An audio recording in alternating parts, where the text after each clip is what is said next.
शहराची खबरबात या बातमीपत्राचे प्रायोजक आहेत Mac care super speciality hospital Ahmednagar.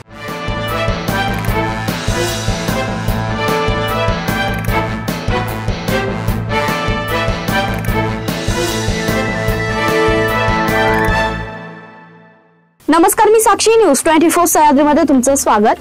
पाहूया अहिल्यानगर शहरातील महत्त्वपूर्ण बातम्यांचा आढावा शहराची खबरबातमध्ये। आगामी अहिल्यानगर महापालिका सार्वत्रिक निवडणूक 2025-26च्या पार्श्वभूमीवर प्रभागनिहाय प्रारूप मतदार याद्या गुरुवारी जाहीर करण्यात आल्यात। महापालिकेच्या मुख्य प्रशासकीय कार्यालयासह संकेतस्थळावर या याद्या नागरिकांच्या माहितीसाठी उपलब्ध करून देण्यात आल्या असून 27 नोव्हेंबर 2025 पर्यंत हरकती व सूचना दाखल करण्याची मुदत देण्यात आली आहे।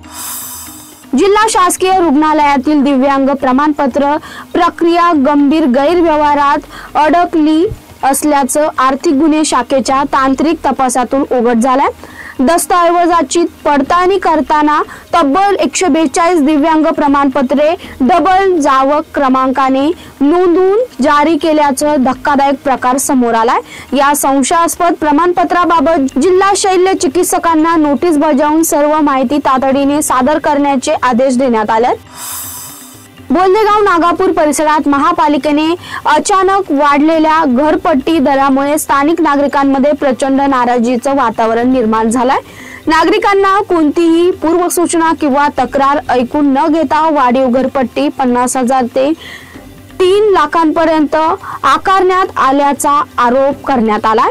या वाढीव कर दराविरुद्ध तथा परिसरातील आवश्यक नागरी सुविधांच्या अभावाकडे लक्ष वेधण्यासाठी जीवनधारा प्रतिष्ठानचे अध्यक्ष अमोल लगड यांनी महापालिकेकडे निवेदन दिले। महापालिकेच्या सोयी सुविधांचा अभाव असतानाही नागरिकांकडून वाढीव घरपट्टी आकारली जात आहे।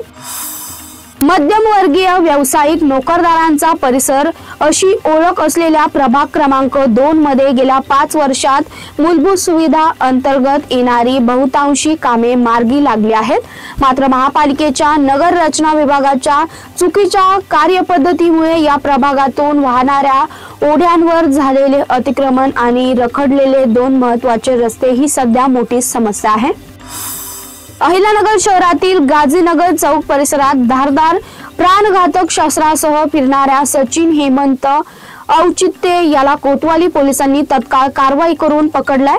त्याच्याकडून एक लोखंडी तलवार जप्त करण्यात आली असून त्याच्यावर पोलीस ठाण्यात गुन्हा दाखल करण्यात आलाय। आयुर्वेद कॉलेज ते काटवण खंडोबा मार्गावरील गाजीनगर चौकात हा तरुण लोकांमध्ये दहशत निर्माण करत फिरत होता। शहराची खबरबातमध्ये इथेच थांबतोय। तुम्ही पाहता न्यूज 24 सह्याद्री।